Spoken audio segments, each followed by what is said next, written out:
सरांनी NSSचं काम म्हणजे संपूर्ण राज्यस्तरावरचं अनेक वर्ष केलेलं आहे. यूथ सोबत त्यांचा खूप चांगला कनेक्ट आहे. माझी सरांना विनंती आहे की त्यांनी आपलं मनोगत इथे व्यक्त करावं.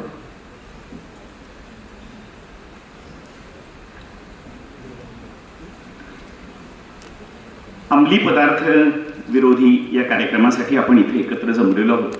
आदरणीय पोलीस आयुक्त माननीय अमितेश कुमार सर, माननीय संजय दराडे साहेब, आत्ताच आपल्याला मार्गदर्शन करून गेलेले आपले आयुक्त माननीय सचिंद्र प्रतापसिंह सर, त्याचबरोबर कारेकर साहेब, आत्ताच मुक्ताताईंनी आपल्याला अतिशय चांगलं मार्गदर्शन केलं, आणि त्याचबरोबर या कार्यक्रमाच्या संयोजक म्हणून ज्या संयोजिका आहेत त्या माननीय तेजस्विनी सातपुते, माझे सर्व प्राचार्य मित्र, इतर सर्व शिक्षक आणि शिक्षकेतर कर्मचारी, त्याचबरोबर NGOचे लोक. खरं तर आपण काय करायचं, पोलिसांनी प्रत्येक गोष्ट केली पाहिजे असं आपल्याला लहानपणापासून वाटत असतं, पण आपला रोल काय, म्हणजे माझ्यातला एक छोटा पोलीस जागा आहे आणि माझ्यातली ती पोलीसगिरी मला करायची आहे. आपण ज्याला फौजदारी करणं असं म्हणतो, तसं काहीचं आपल्याला काम करायचं. पूर्वी तुम्हा सगळ्यांना आठवत असेल, माझ्या जुन्या प्राचार्य मित्रांना सगळ्यांना माहिती आहे की आपण UTA नावाचा एक कार्यक्रम केला होता, म्हणजे युनिव्हर्सिटी टॉक्स अबाउट एड्स. 10 वर्ष तो कार्यक्रम होता. आता आपल्याला युनिव्हर्सिटी किंवा कॉलेजेस टॉक्स अबाउट नार्कोटिक्स म्हणून एक मोठी संघटना खरं तर महाविद्यालयांमधनं स्थापन करणं गरजेचं झालेलं आहे. कारण आता उडता पंजाब इतके दिवस होतं, आपल्यापासून लांब होतं आपल्याला वाटायचं, पण उडता नाशिक सुरू झालाय. पुण्यातल्या काही भागात कोंढवा, आणि मगाशी काही उदाहरणं दिली लोणी काळभोरची, उडता कोंढवा सुरू झालाय, म्हणजे आपल्या दारावर येऊन ठेपले. आता मात्र आपल्याला शांत बसून चालणार नाही. मगाशी उल्लेख झाला NSS, NCC, स्पोर्ट्स, ह्या सगळ्यांच्या माध्यमातून आपल्याला हे काम करायचंय. नार्कोटिक्स म्हणजे काय, अंमली पदार्थ कसे दिसतात, दारू कशी दिसते, ह्या विषयात मी बोलणार नाही. मी बोलणार आहे ते व्हॉट इज आवर रोल, आपण काय करायचं. म्हणजे एखादं पथक स्थापन करणं, रोज बॅगा नाही चेक करता आल्या तरी 8 दिवसातनं सगळ्या मुलांच्या गेटवर उभं राहून कराव्याच लागणार आहेत. आपण किती नाही म्हटलं तरी ते आपल्याला कराव्या लागणार आहेत.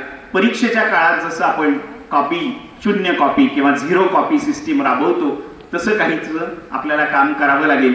किमान महाविद्यालयात मुलं आणणार नाहीत सुरुवातीला.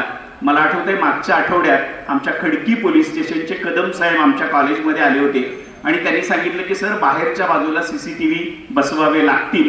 मी म्हटलं बाहेर कशाला बसवायचे. ते म्हणे संध्याकाळच्या वेळामध्ये 5वी, 6वी, 7वी, 8वी, 9वीची मुलं इथे काही ड्रग्जचा व्यवहार करतात अशी आमची शंका आहे. मग आम्ही जरा पोलीसगिरी करायचा प्रयत्न केला आणि आमच्या लक्षात आलं की अरे हो, संध्याकाळचीच ही वेळ आहे, रात्रीची वेळ आहे की ज्या वेळामध्ये आपल्याला इथे काम करणं गरजेचं आहे. आणि मग आम्ही तिथे CCTV बसवले. म्हणजे काय की आपल्याला सगळ्यांना आता सतर्क व्हावं लागणार आहे. NSS तर काम करेलच, राष्ट्रीय सेवा योजना, नॅशनल सर्व्हिस स्कीम आपलं काम करेलच, पण त्यांच्या काही मर्यादा आहेत. NCC काम करेल, त्यांच्या काही मर्यादा आहेत. स्पोर्ट्सचे विद्यार्थी काम करतील, त्यांच्या काही मर्यादा आहेत. पण मग आपण शिक्षक म्हणून आपल्याला जे काही काउन्सिलिंग करावं लागतं, बऱ्याच वेळा असं होतं की काउन्सिलिंग हे फक्त सायकोलॉजीच्या माणसांनी करायचं. खरं तर तसं नसतं. आपल्या प्रत्येकामध्ये एक काउन्सिलर असतो आणि आपण काउन्सिलिंग करतच असतो. समजावून सांगणं ही त्याची पहिली पायरी असते. आणि मग हे काउन्सिलिंग आपण वर्गात गेल्यानंतर दरवेळी काल कुठे होता, आज कुठून शिकवायचं, एवढंच न करता पहिली 5 मिनिटं अवांतरसाठी दिलीच पाहिजे. मी सध्या एक कॉलेज कट्टा नावाची सिरीज सुरू केली आहे. आपल्यापैकी काही जणांनी ती बघितली असेल. मी त्याच्यावर एक पुस्तकही छापलंय, कॉलेज कट्टा नावाचं. याचं कारण असं आहे, मुक्ताताई खूप छान म्हणाल्या की आपल्याला छंद जोपासावे लागणार आहे. कसले छंद. मला प्लेंटी बाय डझन नावाचं एक पुस्तक आहे, ते खूप आवडतं.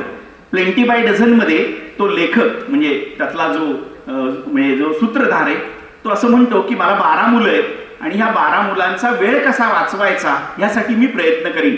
मग वेळ कशाचा वाचवायचा, दाढी करायला मोठ्या मुलाला किती वेळ लागतो, मेकअप करायला मुलीला किती वेळ लागतो, आंघोळीला किती वेळ लागतो, हा सगळा येतं. आणि शेवटी येतं, एक माणूस त्याला विचारतो तू वेळ कशासाठी वाचवतोय हा सगळा. तो म्हणतो माझ्या मुलांना त्यांचे छंद जोपासता यावे म्हणून मी त्यांचा वेळ वाचवतो. मला वाटतं आपण छंदच नसतील तर ते जोपासण्यासाठीचा वेळ कुठून आणणार? आणि मग छंद काय जोपासायचे? ट्रेकिंग करता येईल. मी जेव्हा खडकीला 4 वर्षापूर्वी आलो, पूर्वी मी इंदापूरला होतो, मुलं वर्गात यायची नाही. मग आम्ही इव्हेंट मॅनेजमेंटचं कॉलेज केलं पाहिजे. अर्थात विरोध हा होणारच होता. विरोध झाला, वर्गात मुलं बसवा पहिली. मी म्हटलं नाही, आधी ट्रेकिंग करूया. तुम्हाला धक्का बसेल, 700 मुलं एकाच वेळी ट्रेकिंगला लोहगडवर आली होती.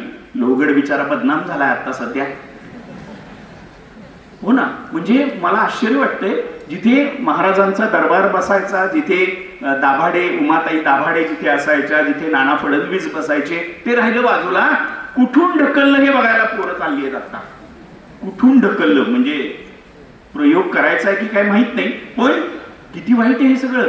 बातम्यांमधनं, सोशल मीडियामधनं एखाद्या जागेचं महत्व म्हणजे खूप प्रसिद्ध कसं होतं त्याचं उत्तम उदाहरण.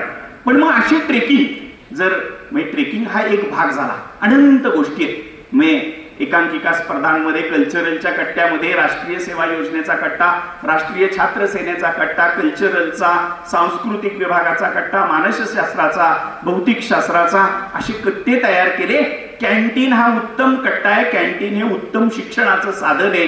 हे जर आपण मानायला सुरुवात केली, फक्त वर्गात नाही शिकवायचं, वर्गाच्या बाहेर शिकवायचं. याचं कारण आता राष्ट्रीय शैक्षणिक धोरणात जिथून जिथून ज्ञान मिळते ते ज्ञानपिपासू वृत्तीने आपल्याला घेता आलं पाहिजे. अशी जी संकल्पना आलेली आहे, ती संकल्पना आता आपल्याला राबवावी लागेल. Keep them engage. मुलांना एंगेज ठेवणं आपलं कर्तव्य आहे. मगाशी उल्लेख झाला, 8-9 तास मुलं आहेत. अर्थात जी वर्गात येतात ती ह्या नार्कोटिक्सवाली नसतात. वर्गाच्या बाहेर जी असतात, आसपास गिरट्या घालणारी जी असतात, त्यांच्यावर आपल्याला वॉच ठेवायचा आहे. मुलांच्या मदतीने आपली जी मुलं आहेत त्यांच्या नजरी ह्या घारीसारख्या कराव्या लागतील, की तुझ्या कुठे लक्षात आलं की एखादा मुलगा डोझी असतो, एखादा मुलगा खूप कंटाळलेला असतो, 4-5 दिवस येत नाही, मगाशी सांगितलं आंघोळ करत नाही, केस कापत नाही. अर्थात केस न कापणाऱ्यांची संख्या खूपच झाली आहे.